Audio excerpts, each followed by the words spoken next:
G'day Jacked and Nerdy fans, Jeremy here with a review video for a little film that not a lot of you may have heard of.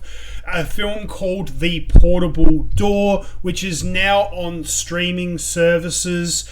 Here in Australia, it is on Stan. I'm not sure where it is on your part of the world, but you may need to go and hunt it down. But this is a little film that not a lot of you may have heard of, but we thought we would do a bit of a review for you. But before I start that review, please, as always, make sure you hit that subscribe button. That way you guys never miss out on a video. And if you do enjoy our content, please make sure you give these videos a thumbs up. So, with that out of the way, The Portable Door. This is a fun fantasy film if you're into that type of genre. Like I said, it hasn't gotten a lot of press around the place. It kind of skated under the radar, but when I saw the trailers for it, I thought, oh, this is a very interesting film, very interesting premise. So Mrs. Jacked and Nerdy and I sat down one night and checked it out, and I thought I would put this review video out there just for all of you Jacked and Nerdy fans who may not even be aware of its existence. So, starring huge names like Christoph Waltz and Sam Neill, automatically that sold me on it and drew me in. But also there's a lot of, in my opinion, unknown names. Look, you probably might have heard a lot of them. I think they're probably pretty big in a lot of British cinema. But we got Patrick Gibson, Sophie Wilde, Jessica De Grau, I'm not sure if I'm pronouncing that right, and Rachel House, just to name a few.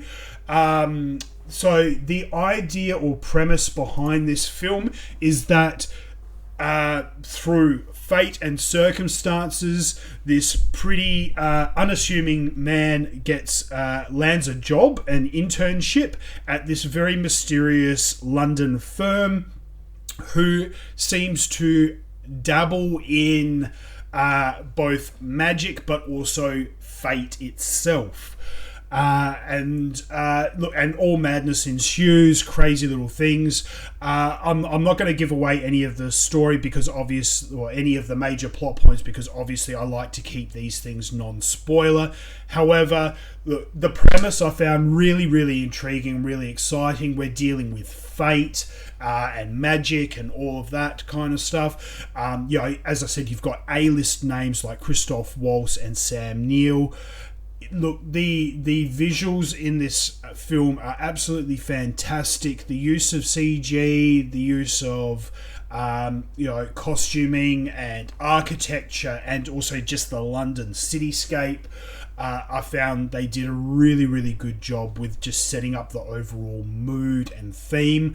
There's a bit of suspense and intrigue as well, because throughout, I'd say 80% of the film, you really do not have a single clue what's going on, who you can trust, all of that sort of jazz. So they really did a good job with kind of keeping the cards close to the chest and setting up a bit of suspense and all that for you. So all in all, like Mrs. Jacked and Nerdy and I, as I said, we sat down I think it was a Sunday night, just as a couple, and watched this film, and we both had a really good time and thoroughly enjoyed ourselves. So if you're into the fantasy genre, this is definitely one to check out. As I said, it really did skate under the radar. It's gone straight to streaming. Here in Australia, it is on Stan, so if you're in Australia, definitely head on over and check it out on Stan. I'm not, depending on where you are in the world, I'm not really sure where it might be streaming. You might need to source it online. But it is definitely worth a watch. At the moment on IMDb, it's only got a score of 6 out of 10. Which is still not a terrible score, but I would have rated it a little bit higher than that. On Rotten Tomatoes, it's got 91%, which I think is great as well. Personally, I would put it maybe more around the 7.5 to 8 or 75 to 80%. I wouldn't give it a ranking as high as 90, but it's definitely above a 6 as well. as I said, look, the casting in this was really, really good. I wasn't familiar with a lot of them, but as soon as they said Christoph Waltz and Sam Neill, I was in like sin. So if you love those actors like I do, or if you love any of the cast like or if you're just into a nice, simple fantasy, fun evening at home on the couch, The Portable Door is definitely a film for you.